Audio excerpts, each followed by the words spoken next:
दोस्तों artificial intelligence यानी कि एआई को लेकर कुछ बड़ी खबरें सामने आ रही हैं, जहां एक तरफ आर्टिफिशियल इंटेलिजेंस यानी कि एआई को हमारे जीवन को आसान बनाने के लिए इस्तेमाल किया जा रहा। आज सुबह आपको पता होगा मैंने आपको ये खबर बताई थी कि अब दिल्ली एम्स में भी ऑटोमेटिक रोबोटिक सिस्टम से वार्डों में दवाइयां पहुंचेगी और ऐसी सुविधा लागू करने वाला देश का पहला अस्पताल भी बनने जा रहा दिल्ली एम्स, जहां रोबोट दवा पहुंचाएगा। संक्रमण का खतरा कम होगा। रोबोटिक इन्वेंटरी सिस्टम लगाने पर दिल्ली एम्स में काम हो रहा है, ठीक है ना। लेकिन इसी बीच एक बड़ी खबर चौंकाने वाली रिपोर्ट जो सामने आई आज कि एआई वाले साइबर हमले हमारे देश में बढ़ने लगे हैं। अब हमें और ज्यादा सतर्क रहना होगा। यहाँ तक कि एआई के साइबर हमलों से बेहद होशियार लोग भी इसका शिकार हो रहे हैं। साइबर सुरक्षा फर्म क्विक हिल के एंटीवायरस लाइनअप की रणनीति और उत्पाद संरक्षक प्रमुख स्नेहा काटकर का यह कहना है कि आज साइबर अपराध मैनुअली काम नहीं कर रहे हैं, बल्कि वे हमलों के लिए स्वचालित एआई यानी ऑटोमेटेड आर्टिफिशियल इंटेलिजेंस का इस्तेमाल कर रहे हैं और इसकी वजह से बेहद होशियार लोग भी इनके शिकार बन जाते हैं। तकनीक पर तेजी से निर्भर होती जा रही दुनिया को उसके फायदे ही नहीं बल्कि दूसरे पक्ष में उनके नुकसान भी देखने चाहिए। तो कहीं ना कहीं हमें इस बात को लेकर भी सावधान रहना होगा। एआई आम लोगों को कई बड़े नुकसान पहुंचा रहा।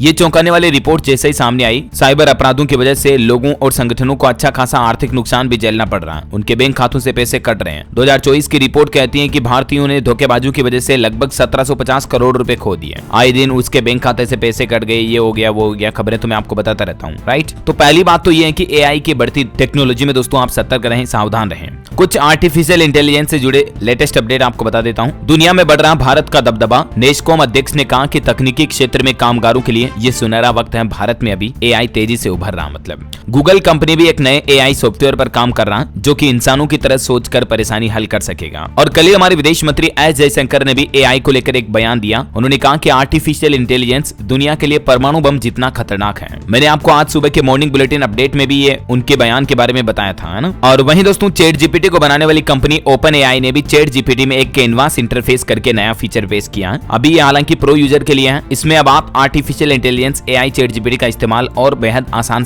कर पाएंगे, है ना। और मेटा कंपनी फेसबुक का एआई भी मूवी जेन एआई लॉन्च किया है, जिसमें आप टेक्स्ट के जरिए वीडियो बना सकेंगे। हाल ही में ऐसा फीचर चैट जीपीटी ने भी पेश किया था, आपको पता होगा। इसके अलावा मेटा का एआई अब हिंदी में भी आपको जवाब देगा। व्हाट्सएप, इंस्टाग्राम, मैसेंजर में भी चैटबॉट को 7 भाषाओं का सपोर्ट मिल चुका है। और ठीक ऐसी ही घोषणा आपको पता होगा गूगल ने भी अभी इंडिया इवेंट में की थी। गूगल ने कहा था कि अब हिंदी में बात करेगा गूगल का जेमिनी लाइव। ओपन एआई से इसका भी भारी कंपटीशन है। और मैंने आपको अपडेट बताया भी था, गूगल पे पर अब आपको गोल्ड लोन की सुविधा भी मिलेगी और जेमिनी एआई में हिंदी समेत 8 अन्य भारतीय भाषाओं का भी सपोर्ट मिलेगा। गूगल फॉर इंडिया इवेंट में भारतीयों के लिए ये कुछ घोषणाएं की गई थी, है ना। तो ये रही दोस्तों एआई से जुड़ी इस वीक की लेटेस्ट खबरें। आपका क्या कहना दोस्तों, आर्टिफिशियल इंटेलिजेंस क्या लोगों की नौकरियां खा सकता है या भविष्य में जॉब के और नई अपॉर्चुनिटीज, नए अवसर मिलेंगे? आपकी राय और विचार मुझे नीचे कमेंट करके बताइएगा जरूर। और बाकी ऐसी ही काम की महत्वपूर्ण जानकारियां, खबरें देखते रहने के लिए डीएलएस न्यूज चैनल को सब्सक्राइब करके बेल आइकन जरूर दबा दीजिएगा। जय हिंद, जय भारत, वंदे मातरम।